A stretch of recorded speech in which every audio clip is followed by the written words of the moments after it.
मोर पीछवारा मासो पड़िया के पेड़वा छछन बिछन गई डार जी छछना बिछना भाई डार जी सही चढ़ी बैठे दुल्हे श्री राम तोड़ई सो पड़िया कई डार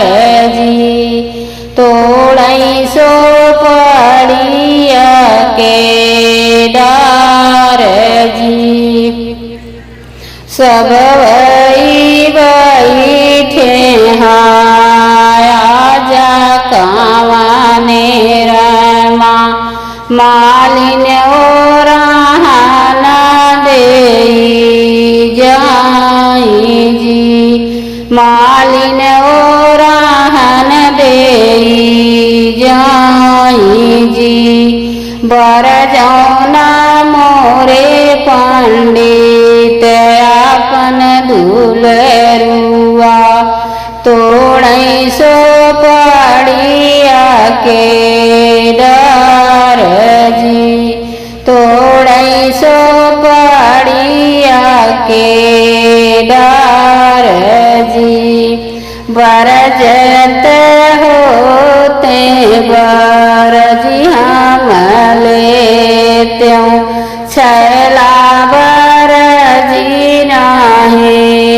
जाई जी छैला बरजी नाही जाई जी बारहे बरिशवा के दुल्हे कावाने रमा तोड़ते लवंगिया के डार जी सोने कैले लरिया तुही दे दियो मालिन तोड़े दे आसो पड़िया के डार जी तोड़े दे सो पड़िया के डार जी मोरे पीछे वारासो परिया का पेड़वा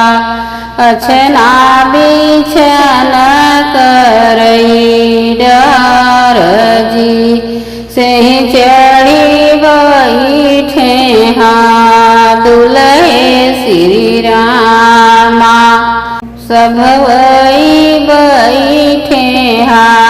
पापा कावन रमा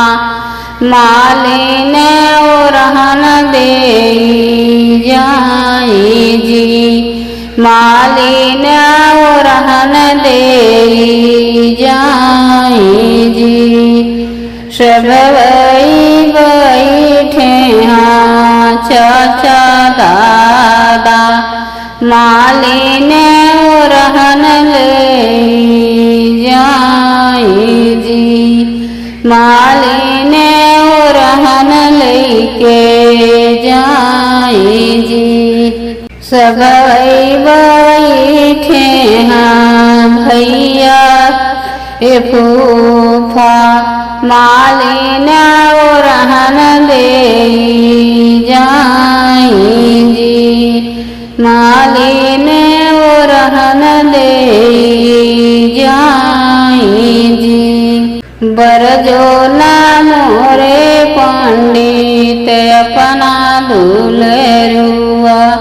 तोड़ई सो पड़िया के डार जी तोड़ई सो पड़िया के डार जी बरज होते बरजी हम लेत्यों छैला बरजी नाही जाई जी बरहे बरिशवा के दुल्हे श्री रामा हमसे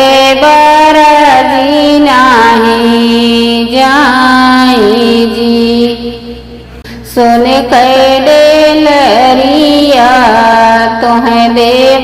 मालिनी तोड़ दसो पाड़िया के डार जी तोड़ दसो पाड़िया के डार